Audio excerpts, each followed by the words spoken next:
What's going in your life? It's been quite some time since you've actually done a lot of work in Telugu, right? Yeah, I think song-wise, I'm quite happy in the sense that I'm getting to sing a lot more songs in Telugu than I have before. Ideally, I think people in Andhra Pradesh and Telangana have identified me, as you said, as the voice of Samantha. And at times, when your primary identity as a singer and something that you have worked so hard for, and then you come to a state and people don't even recognize that you are a singer, I'm like, hello, what's going on, sort of a thing. Not to mention that I'm not grateful for the love and respect or adulation or anything else that you might want to call it that I have received as a dubbing artist, but somewhere I think the singer in me feels sad. The fact that I trained to be a singer and that I'm known as a playback singer everywhere else other than Andhra Pradesh and Telangana, of course, was a little bit of a thing, and now I think slowly that is changing because Achu or Gibran and now Raghu Kunje has been giving me songs from the time for a really long time. Actually, he's been really supporting me and stuff like that. And right now, I think Kalyani Garu, he gave me a really lovely song in an upcoming movie, and I'm glad. But the strangest thing is that it took a girl who was dubbing here to actually sing songs in Hindi to be recognized in Andhra Pradesh and Telangana. Really? Yeah, I think until Titli happened, nobody really cared much. Okay. And I remember Anup Rubin saying that he didn't know I sang Titli, he didn't know I sang Zainasib. He said, really, you sang that? I'm like, is that a compliment or is that like a veiled insult? I'm just joking.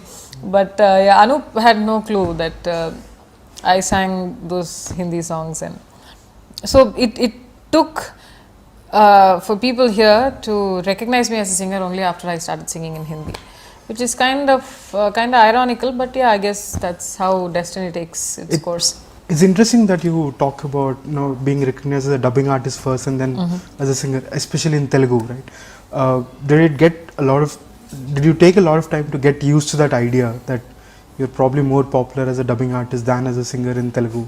No, I think that was the only idea that I was used to.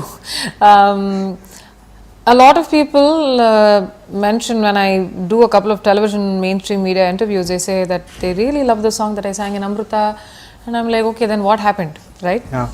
So if you identify, but then I guess my singing was not that much of a sensation as the voice of Jessie created. Or I don't know what exactly, I don't know, there must be a slip between the cup and the lip, as they call it. So I really don't understand what didn't happen or did happen, that it took its own sweet time. But then I think when Jessie also happened, I was a very unusual dubbing voice. I was not the usual voice that people in Tamil Nadu or Andhra Pradesh at that time heard of.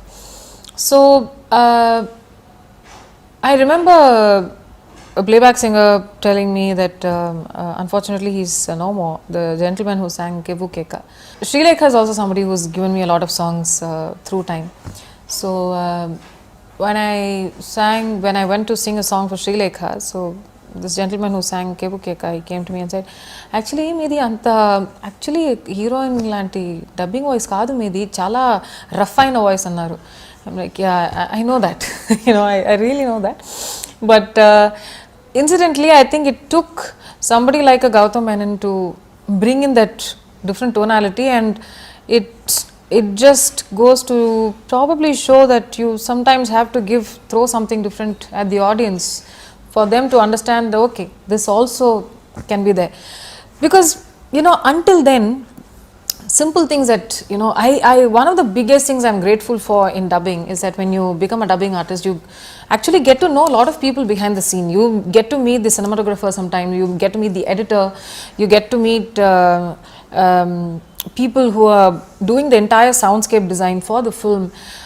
And when you are a singer, you come to the studio, they give you the song, the lyrics, everything happens in maximum, give or take 45 minutes, 1 hour, 1.5 hours. And if at all, if it's like a really, let's say the studio is chock-a-block, lots of stuff happening, so you put in some wait time into it. Sometimes a day goes in it at the max, but mostly because of the waiting time. But while you're dubbing, I started asking questions about how does this work, how does that work, and Gautam sir, every time that he was always there at the dubbing studio. He was very, very, very hands-on. He carved out every scene during dubbing. He said, "This is what I want from the girl who speaks for Jessie. This is how I want Jessie to sound." So I think